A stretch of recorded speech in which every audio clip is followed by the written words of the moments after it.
মাননীয় সদস্য এখন তো প্রশ্নোত্তর পর্ব চলছে না। মাননীয় স্পিকার ওনাকে পেয়েছে, ওনাকে তো পাবো না। প্রশ্নোত্তর পর্বে তো মাননীয় স্পিকার সুযোগ পাই না, প্রশ্ন জমা দেই, প্রশ্ন আসে না, আপনি পুরোকে হাত তুলে সেও সুযোগ পাই না। আপনি এই দাবির উপরে বক্তব্য রাখতে পারেন, কিন্তু তাহলে আর পানি সম্পদ মন্ত্রণালয়ের উপরে বক্তব্য রাখার সুযোগ পাবেন না। আপনি এখন বলবেন না পানি সম্পদ মন্ত্রণালয়ের উপরে বলবেন? মাননীয় স্পিকার এখনই বলি, আবার কখন সুযোগ পাই বলা তো যায় না। Please go ahead. মাননীয় স্পিকার এখানে তো আমার বলার কথা ছিল না, যাই হোক বলি। মাননীয় স্পিকার ঠিক আছে, পরে আপনার চয়েস মতো একটা সুযোগ দেব। মাননীয় স্পিকার পানি সম্পদ মন্ত্রণালয় ধন্যবাদ। মাননীয় স্পিকার আমাদের পানি সম্পদ মন্ত্রণালয়ের যিনি মন্ত্রী আছেন, মাননীয় সদস্য যখন আসবে, আপনার টার্ন যখন আসবে, পানি সম্পদ মন্ত্রণালয়ের টার্ন যখন আসবে তখন বলবেন। এখন দয়া করে মাননীয় স্পিকার স্থানীয় সরকার মন্ত্রণালয়। ধন্যবাদ মাননীয় স্পিকার। সময়ের সাথে সাথে দেখা দেয় নিত্য নতুন প্রয়োজন, রেডি থাকতে হয় প্রতি মুহূর্ত। তাই এলো ইনোভার, যেন আপনি লাইফে থাকেন রেডি প্রতিদিন। Innova, designed for now. Speaker স্থানীয় সরকার মন্ত্রণালয়ের যিনি মন্ত্রী আছেন, ওনার কাছে আমার প্রশ্ন যে আমাদের স্থানীয় সরকারে যে নির্বাচনগুলো হবার কথা ছিল, ইউনিয়ন পরিষদ, উপজেলা পরিষদ, এই নির্বাচনগুলো কবে হবে?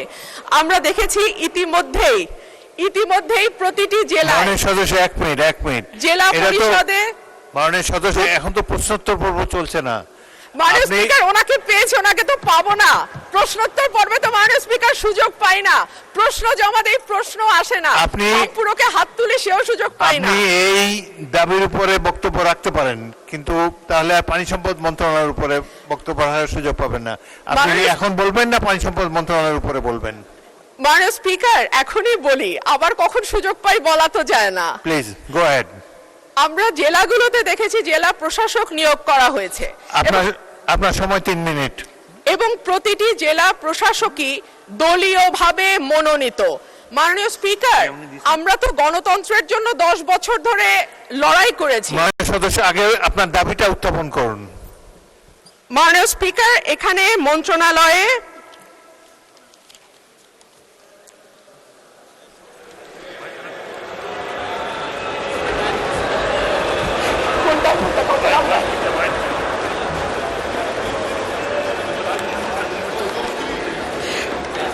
দাবি নম্বর 1,809,56,10,00,000 টাকার মঞ্জুরি চেয়েছেন মাননীয় মন্ত্রী। স্বাভাবিকভাবেই আমি প্রতীকী মূল্য 500 টাকা হ্রাসের একটি প্রস্তাব জানিয়েছি। মাননীয় স্পিকার, আমার আজকে 25টা প্রস্তাব ছিল, 25টাতেই আমি নাম দিয়েছিলাম, কিন্তু আমাকে সকালবেলা জানানো হলো একটার বেশি বলা যাবে না। তারপরে বহু কষ্টে আমি চিফ হুইপ মহোদয়ের কাছ থেকে অনুরোধে দুটো মাত্র মন্ত্রণালয়ের অনুমতি পেয়েছিলাম। এর মধ্যে স্থানীয় সরকার কোত্থেকে আসলো জানি না, যাই হোক সময় মানে বুঝতে আমার কিছুটা সময় লেগেছে, সেজন্য আমি দুঃখিত। তো যে কথাটি বলছিলাম যে আমাদের জেলা প্রশাসক নিয়োগ দেওয়া হয়েছে এবং সেটাও দলীয় বিবেচনায়, অথচ এই গণতন্ত্রের জন্য 2014 থেকে আরম্ভ করে 2024 সাল পর্যন্ত নিরবচ্ছিন্নভাবে মাননীয় স্পিকার বাংলাদেশের মানুষ লড়াই করেছে, সংগ্রাম করেছে। কিন্তু এরপরে যখন আমরা দেখি যে স্থানীয় সরকার নির্বাচনগুলো এখন প্রায় 4 মাসের মতন হয়ে গেছে, সরকার গঠিত হয়েছে, এরপরেও কিন্তু আমরা এই ব্যাপারে কিছু জানতে পারি নাই। এবং আমাদের সংবিধান অনুযায়ী আমাদের স্থানীয় পর্যায়ের পুরো শাসন ব্যবস্থা স্থানীয় নির্বাচনের মাধ্যমে যারা প্রতিনিধি নির্বাচিত হবেন তাদের হাতে হওয়ার কথা।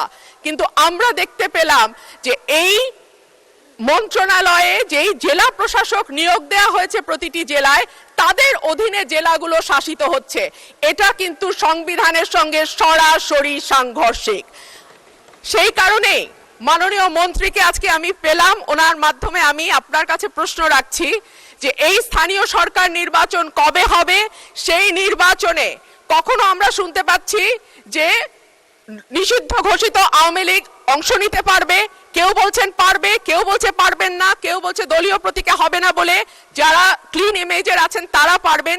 এই বিষয়গুলো যদি মাননীয় মন্ত্রী পরিষ্কার করতেন, আমার মনে হয় এখানে আমরা যারা সংসদ সদস্য আছি, রাজনীতির সঙ্গে যুক্ত, আমাদের যেমন বুঝতে সুবিধা হতো, একইভাবে স্থানীয় প্রশাসনে যারা রাজনীতি করেন, স্থানীয় পর্যায়ে যারা রাজনীতি করেন, তাদের জন্য বুঝতে সুবিধা হতো।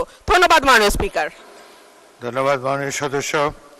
আমি এখন মাননীয় স্থানীয় সরকার পল্লী উন্নয়ন ও সমবায় মন্ত্রীকে ছাঁটাই প্রস্তাবগুলোর উপরে বক্তব্য রাখার জন্য আহ্বান জানাচ্ছি। ধন্যবাদ মাননীয় স্পিকার। সম্পূরক বাজেটের বরাদ্দ নিয়ে আমরা আজকে এখানে বসেছি এবং সেটাকে আপনার মঞ্জুরি দেওয়া না দেওয়ার ব্যাপারে আলোচনা করছিলাম। তো এর মধ্যে আমাদের সম্মানিত সংসদ সদস্য কয়েকজন বিভিন্ন বিষয়ে অবতারণা করেছেন। তবে স্থানীয় সরকার নির্বাচনের ব্যাপারে আমি তাদের আশ্বস্ত করতে পারি যে যথাসময়ে নির্বাচন অনুষ্ঠিত হবে এবং যে আমরা সিদ্ধান্ত একমত হয়েছি সেই সিদ্ধান্তে আমরা যথাসময়ে নির্বাচন অনুষ্ঠিত করব।